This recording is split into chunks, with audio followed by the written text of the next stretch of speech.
डर सबको लगता है। दिन ढलने को था। पहाड़ी गांव होने के कारण गांव के आसपास के घने जंगलों से जंगली जानवरों की डरावनी आवाजें आना शुरू हो गई थी, जिन्हें सुनकर साकेत का दिल घबरा रहा था। बस ने गांव से लगभग 1 किलोमीटर पहले ही उसे उतार दिया और अब वो पैदल ही दादी के घर की ओर निकल पड़ा था। कुछ देर बाद वो अपनी दादी के घर पहुंचा और उसी के साथ कुछ धुंधली यादें साकेत के दिमाग को छू कर निकलने लगी। सामने एक पुराने जमाने का लकड़ी की कड़ी वाला दरवाजा दिखाई दे रहा था, जिसका नीला पेंट छूटकर पपड़ी बन चुका था। साकेत ने दरवाजे की कड़ी को कई बार बजाया, लेकिन किसी ने दरवाजा ही नहीं खोला। लगता है घर में कोई है ही नहीं। साकेत अभी वापस मुड़ने को था कि तभी उसे दरवाजे के सामने एक झुकी कमर और झुर्रीदार त्वचा वाली बूढ़ी औरत खड़ी दिखाई देती है। दादी माँ, पता नहीं आपने मुझे पहचाना या नहीं, लेकिन मैं यहाँ पर आपसे ही मिलने के लिए आया हूँ। मैं आपका पोता साकेत। साकेत खुशी से उछलते हुए बोलता चला जा रहा था, लेकिन सामने खड़ी दादी के चेहरे पर कोई भाव नहीं दिखाई दे रहा था। तुम्हें यहाँ नहीं आना चाहिए था। क्यों आए हो यहाँ? तुम्हें किसी ने रोका नहीं? रोका था, लेकिन मैंने किसी की नहीं सुनी। साकेत अपने माँ और पापा के साथ मुंबई शहर में रहता था। मुंबई में ही उसकी पढ़ाई लिखाई हुई थी, लेकिन फिर भी उसके मन में बचपन की वो यादें ताज़ा थी, जब वो अपनी दादी के साथ एक छोटे से गांव में रहा करता था। 2 दिन पहले। पापा, दादी वहाँ गांव में अकेली रहती है, हम कभी वहाँ जाते नहीं। मैंने सोच लिया है, मुझे अब दादी के गांव जाना है। बेकार की बातें मत करो। उस जगह से निकल पाना इतना आसान नहीं था। अब अगर हमें मौका मिला है वहाँ से दूर रहने का, तो उस अंधेरे में लौटने की बात मत करो मेरे सामने। लेकिन पापा, ऐसा क्या है उस गांव में? और अगर इतनी ही बुराई है तो दादी को वहाँ क्यों छोड़ा हुआ है? उन्हें अपने साथ क्यों नहीं लेकर आया आप? हो सकता है आपको अपनी माँ से कोई लगाव ना हो, लेकिन मैं अब दादी को वहाँ अकेले ऐसे गुमनाम जिंदगी नहीं जीने दूंगा। दादी हमारे साथ आकर मुंबई में रहेंगी। इतना कहकर साकेत गुस्से में पांव पटकते हुए अपने कमरे में चला जाता है।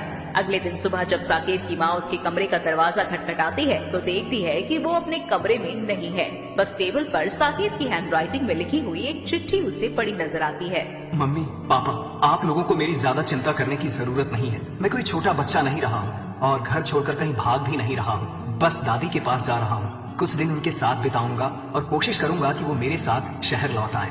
सत्यानाश! ये क्या कर दिया इस लड़के ने? चलिए, हमें भी चलना होगा। अब और कोई रास्ता नहीं है। चिंता मत करो, गाँव में माँ है और वो जानती है कि उन्हें अपने पोते की रक्षा कैसे करनी है। लौट आएगा कुछ दिन में।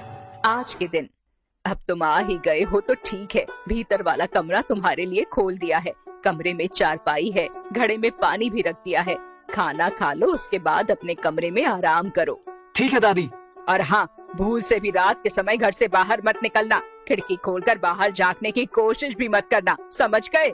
साकेत ने दादी की बात सुनकर हाँ में गर्दन हिला दी। ऐसा नहीं था कि साकेत दादी की धमकी से डर गया था, लेकिन लंबे सफर की थकान के कारण बिस्तर पर लेटते ही उसे नींद आ गई थी। अगले दिन शाम को साकेत छत पर बैठा हुआ था कि तभी उसे अपनी दादी की आवाज सुनाई देती है।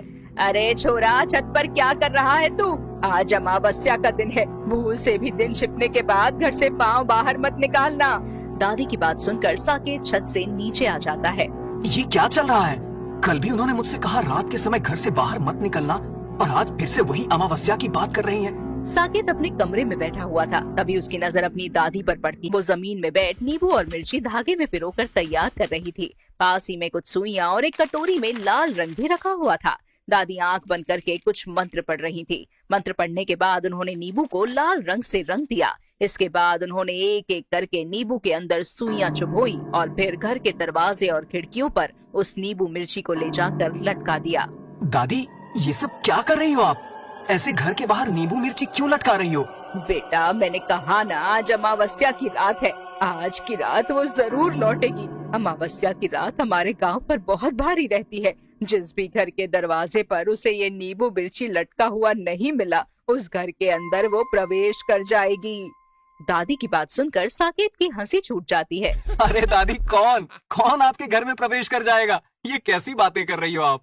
रूह है वो, भटकती आत्मा है। बचकर रहना उससे, किसी पर तरस नहीं खाती वो। दादी की बातों को सुनकर साकेत चुप हो जाता है। देर रात गए साकेत को शरारत सूझती है और वो दरवाजे पर लटके नींबू मिर्ची को उतारकर नींबू पानी बनाता है और छत पर जाकर उसे पीने लगता है। ये गांव वाले पता नहीं कब तक इन्हीं सब दकियानूसी बातों में फंसे रहेंगे। अरे नींबू चौखट पर लटकाने के लिए नहीं, नींबू पानी बनाने के लिए होता है। साकेत ने अपना मोबाइल फोन निकाला और वीडियो रिकॉर्डिंग ऑन करके वीडियो बनाने लगा। रात के ठीक 12 बज रहे हैं। मेरे हाथ में इस नींबू का बना हुआ नींबू पानी है, जिसे दादी ने मंत्र पढ़कर रंग रोगन करने के बाद चौखट पर लटकाया था। और शाम के 6 बजे से ही मुझे कमरे में बंद करके रखा था दादी ने। कह रही थी भटकती आत्माएं घर में घुस जाएंगी। रात के 12 बजे भी कोई भटकती आत्मा नहीं दिख रही मुझे छत पर। अभी काफी लेट हो गया है, अभी मैं सोने के लिए जा रहा हूँ। बाकी कल मिलते हैं। साकेत ने ये वीडियो अपने पापा को सेंड किया और उसके बाद अपना नींबू पानी खत्म करके वो अपने रूम में जाकर सो गया। रात के तकरीबन 3 बजे का समय था। कमरे से आ रही अजीब किस्म की खुशफुसाहट सुनकर साकेत की नींद टूट जाती है। आँख खोलते ही उसे कमरे से पसीने की तेज बदबू महसूस होती है। ऐसा लग रहा था जैसे कोई सड़ा हुआ नींबू जला रहा हो। धीरे धीरे करके वो सड़न बढ़ती जा रही थी और उसी के साथ कमरे में हल्का धुआं भरता जा रहा था। पसीने में उसके शरीर का रोम रोम भीग चुका था। घबराकर उसने पंखे की ओर देखा। पंखे पर एक काला साया उसे बैठा नजर आया, जो अचानक से साकेत के ऊपर कूद पड़ा। साकेत के मुंह से जोरदार चीख निकल गई और वो बेड से उतरकर नीचे खड़ा हो गया। कमरे में सिर्फ एक नाइट बल्ब जल रहा था, जिसकी धीमी नीली रोशनी में उसने अपने सामने एक साए को खड़े हुए देखा, जिसकी आंखें काली थी और मुंह से खून बह रहा था। उसके शरीर पर हूबहू वही कपड़े थे जो साकेत ने पहने हुए थे, लेकिन चेहरा बिल्कुल सफेद था। साकेत ये सब देखकर बुरी तरह घबरा गया। उसने चौंक कर लाइट जलाई, लेकिन अब कमरे में कोई नहीं था। ना वो परछाई, ना धुआं, ना गंदी बदबू। किसी तरह सुबह के 4 बजे और गांव में लोगों की चहल पहल शुरू हो गई। आंगन में दादी के झाड़ू बुहारने की आवाज सुनकर साकेत अपने कमरे से निकलकर बाहर आंगन की तरफ आ जाता है। सब ठीक है ना बेटा? तू ऐसा परेशान सा क्यों नजर आ रहा है? दादी की बात के जवाब में साकेत के चेहरे की हवाइयां सी उड़ जाती हैं और वो घबराकर दरवाजे की चौखट की ओर देखने लगता है। दादी भी मुड़कर चौखट की तरफ देखती है तो उसके होश उड़ जाते हैं। चौखट पर लटकी हुई नींबू मिर्ची अपनी जगह से गायब थी। हे भगवान, ये क्या अनर्थ हो गया? मैंने तो शाम को ही नींबू मिर्ची लटका दी थी, कहाँ चली गई? इसका मतलब उसे घर में घुसने का रास्ता मिल गया। मुझे माफ कर दो दादी, वो कल रात में। इतना कहते ही साकेत का शरीर अकड़ने लगा और वो जमीन पर गिर गया। उसके मुंह से सफेद झाग निकल रहा था और आंखें पलट गई थी। दादी का चेहरा बिल्कुल सफेद पड़ने लगा था। उसे अनिष्ट की आशंका हो गई थी। दादी दौड़कर मंदिर की तरफ जाती है और मंदिर से लाकर रक्षा सूत्र उसके हाथों में बांधकर मन ही मन कुछ मंत्र पढ़ने लगती है। कुछ देर बाद साकेत को होश आ गया था, लेकिन उसकी आंखें सामान्य नजर नहीं आ रही थी। उसकी आंखें बिल्कुल लाल थीं, जैसे आंखों में खून उतर आया हो। दादी साकेत को उसके कमरे में ले जाकर दरवाजा बाहर से बंद कर देती है। हर गुजरते पल के साथ साकेत की हालत खराब होती जा रही थी। कभी वो जोर जोर से हंसता तो कभी दीवार में सर मार मार कर बुरी तरह से रोने लगता। कभी अपने सर के बाल नोचता तो कभी दरवाजा खुलवाने के लिए जोर जोर से उसे पीटना शुरू कर देता। दूसरी ओर जिस बात का डर था वही हुआ। साकेत बहुत बड़ी मुसीबत में फंस गया है। हमें इसी वक्त गांव जाना होगा। क्या हुआ जी? ऐसी बातें क्यों कर रहे हैं आप? साकेत के पापा उसकी माँ को वही वीडियो दिखाते हैं जो साकेत ने पिछली रात रिकॉर्ड किया था। हे भगवान, इस वीडियो में तो साकेत के पीछे कई सारी काली परछाइयां दिखाई दे रही हैं। इसका मतलब जो गांव के बारे में कहा जाता है वो सब बिल्कुल सच है। ये क्या अनर्थ कर दिया साकेत ने? मेरा बच्चा ठीक तो होगा ना? साकेत के मम्मी पापा गांव के लिए निकल जाते हैं और उधर गांव में साकेत की हालत बहुत बिगड़ती जा रही थी। ये बुढ़िया, खोल दे दरवाजा, वरना ले जाऊंगी इसे अपने साथ। खोल दे बुढ़िया। दादी, मुझे बचा लो मुझे दादी। कहते हैं अपनी करनी का फल आदमी को भोगना ही पड़ता है। मैंने सालों पहले अपने बेटा, बहू और पोते को यहाँ से भेजकर सोचा था कि शायद इस लड़ाई में मैं जीत गई, लेकिन मैं गलत थी। मुझे बाबा के पास जाना होगा। अब आगे का उपाय वही बता सकते हैं, वरना मैं अपने पोते को खो दूंगी। लेकिन साकेत को अकेला छोड़कर कैसे जाऊं? कुछ समझ में नहीं आता।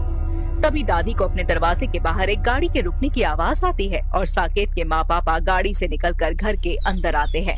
साकेत, मेरे बच्चे, तू ठीक तो है ना?